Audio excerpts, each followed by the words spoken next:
Good day, students. In this video lecture, let's talk about thermochemical equations or the enthalpy of a chemical reaction. You can open your books on page 64 so you can follow this discussion, and you can also prepare calculator and a piece of paper later on for the problem solving. So again, it's lesson 3.4 entitled Enthalpy of a Chemical Reaction or the Thermochemical Equation. Let's start off with some concepts in relation to enthalpy. So if in calorimetry, we just dealt with substances or objects, 1 to 2 objects, in enthalpy, we are dealing with getting the heat content of a system of a certain chemical reaction. So this involves chemical equations later on, balanced chemical equations, and we will be getting the amount of enthalpy of each one of them or the products and reactants. So in a chemical reaction, there is a certain part of it that absorbs and releases heat. And the symbol for enthalpy is H, capital letter H with a triangle or the delta H. So enthalpy is just the same with enthalpy change, right? Now, we can remember that the enthalpy of the reaction is always at a constant pressure. So meaning we also have the constant temperature here, which is the standard temperature and pressure, or the STP. So 180 atm at 25 degrees Celsius. So we will not be using, unlike in calorimetry, we have this what we call the change in temperature. So in enthalpy, we are just focusing on the enthalpy amount at a constant temperature and pressure of certain substances.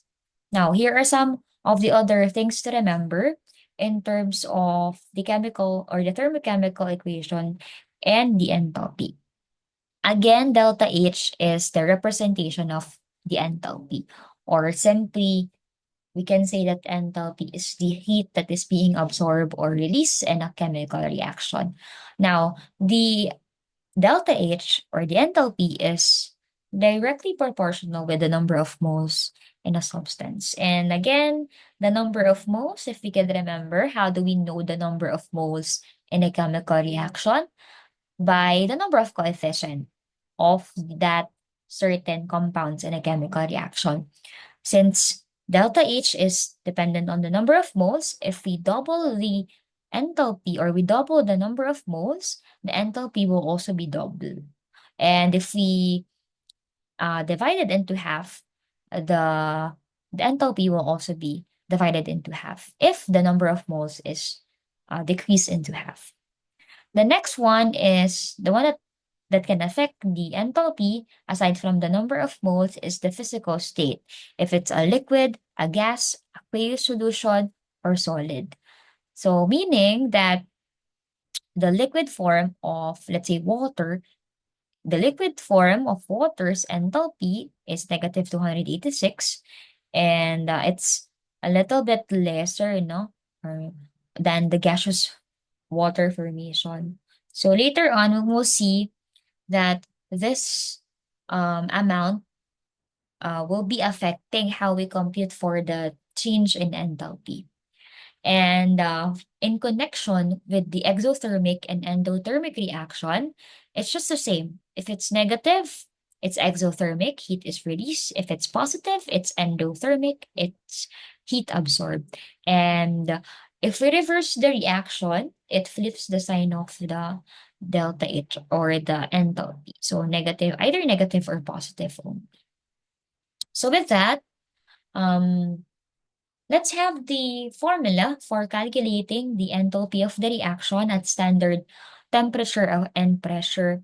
Now, don't be overwhelmed with a lot of symbols that we can see here. Let's start off with the first part, this one.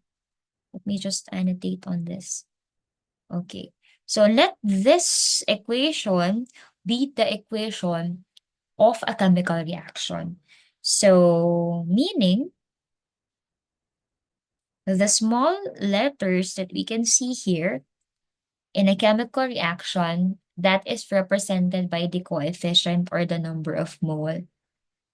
So that is the number that we change when we are balancing the equation.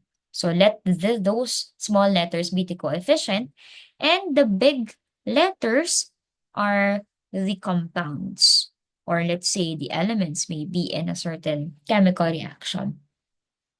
To get the enthalpy change, we simply get the enthalpy of the products and subtract the total enthalpy of the reactants from this one. So in the formula, so let's identify this symbol. So this symbol that you can see here is what we call the standard enthalpy of a reaction. And this one that we can see here, the one with the subscript F, is the standard molar enthalpy. It's very long, no? Enthalpy of formation of each of the substances that we have. So this one, the delta HF, is a constant number for each of the substances. And this one, the sigma sign there, represents summation. So meaning, we get all the summation first of the standard molar enthalpy formation of the products and then subtract it from the reactants. So in a longer form of formula, the standard enthalpy of the reaction, this one, is equal to the summation of the products. So the products here in this formula, going back to this one, these are the reactants and these are the products, right? So C here is the coefficient multiplied by the enthalpy of the product C plus the the substance V and its coefficient. You total it minus these are all for the reactants. All right? So the value of the standard molar enthalpy of formation is just given in the problem, either given or we can simply get that from the table on the next few slides that I like you to screenshot so you may use it when answering some problems later on. Okay? Now, I would like you to write the formula. This is the initial formula, this one. But I would like you to write the specific one by writing the name of the compounds or the chemical symbol in the letters. So we will be changing that one later on. Okay? Now, let me erase everything first. Okay. So before I proceed with the sample problems, let's identify the conditions again. If it's endothermic, the enthalpy is positive. And if it's exothermic, the enthalpy is negative. Now, these are the standard molar enthalpy of formation that I'd like you to take note of some common substances.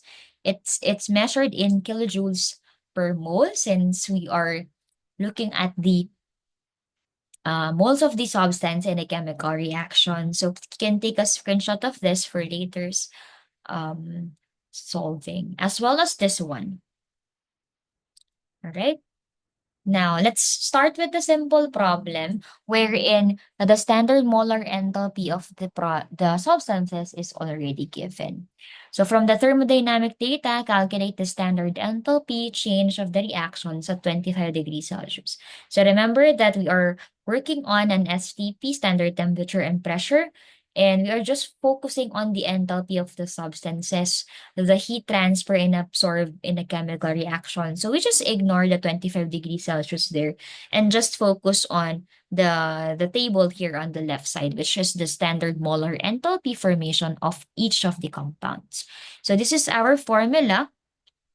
So we have two carbons, 2 moles of carbons plus 1 mole of hydrogen produces 1 mole of C2H2 gas. And take note also of the phases of each of the substances.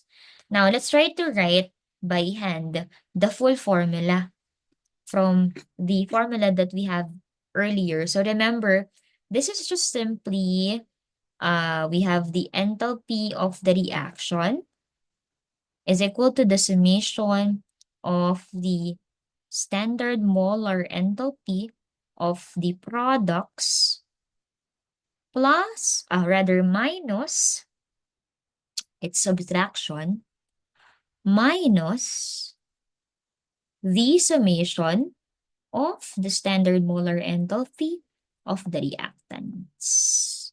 Now, this is the general formula, but I would like you to write the long formula with the use of the chemical equation that we have in here.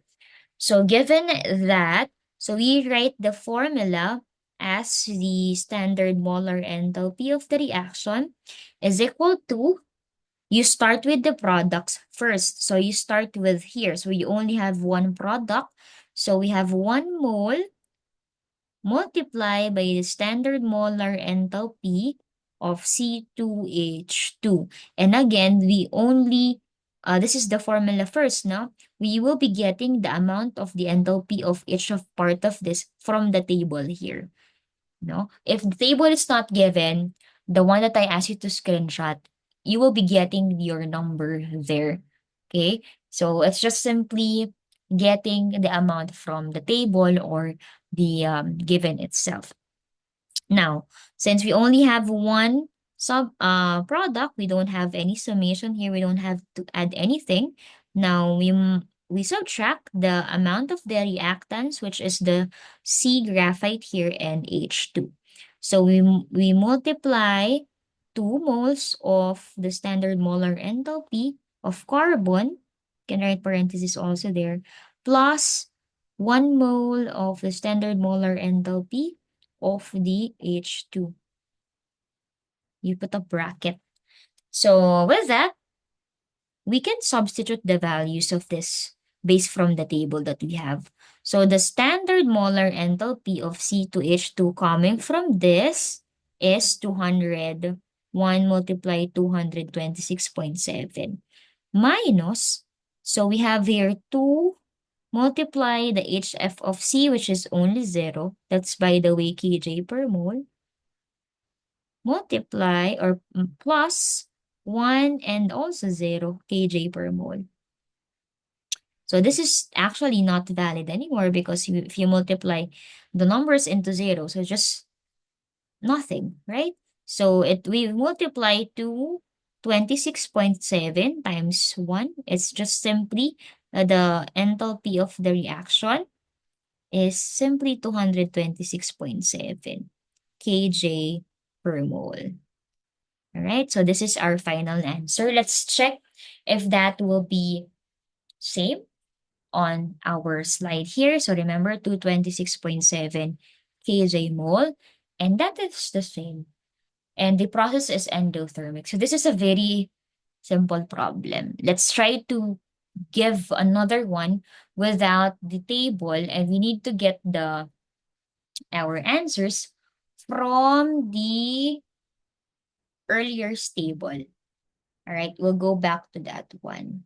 All right, now, so we have this, we need to calculate the data for silver nitrate, aqueous, plus sodium chloride, aqueous, produces silver chloride solid plus sodium nitrate at aqueous. We start off with the writing the formula for this one. So again, we will be getting all the information from the table or standard heat formation from the table earlier that I asked you to screenshot. So with that, this is the formula for this problem. And all of this, on this part, we can see these are the products, and that is in there. And all of the reactants is on the other side. Since the moles is just 1, you can simply do not just write, you can write 1, but it's negligible, no? So you can just simply proceed with the formula. So writing all the amounts. So how do we get this amount? We get this from the table that I've shown earlier. So be specific on the type of substances, may it be aqueous, solid, or liquid. So just proceed with the computation, and that will give us negative 65.4 kilojoules. All right, so that is for this problem. Okay, now last sample before I ask you to do it on your own. And don't worry, now we'll be practicing more of it. I'll be asking you to practice later on, and then when we meet again on next meeting, we can recall and then we can check your work if it's correct or not. So you calculate the enthalpy of the reaction based from this equation. So again, we start off with the products and then subtracting the products and the reactant. So this is the formula for this one. You try it on to solve for this one. You can pause the video and then try if you will be getting the same. So these are all from the product. So we have 2 AgCl, and then we have just 1 MgNO3. So we don't write anything on the side of the HF, minus the reactants on the other side will be put over here. So we have 2 AgNO3, as you can see here. Then we have 1 MgCl. So we can just write 1 here if you would like to. And then get all the information from the table. So AgCl is negative 127. MgNO3 is negative 875. AgNO3 is negative 107. And MgCl2 is negative 797.1. And that will give us the final answer of negative 130.6 kilojoules. So to simply not be overwhelmed, do not be overwhelmed with the symbols, because we are just simply getting the amount from the table or from the given and then subtract it from the products and the reactants. That is how it works. And based from the final answer, we just identify if it's endothermic or exothermic. So again, positive endo, negative exothermic. So with that, you tried to solve the following simple chemical equations, get the amount of enthalpy from the table, and then we'll talk about your answers when we meet again next meeting. And be prepared to comment your answers on the discussion part. All right.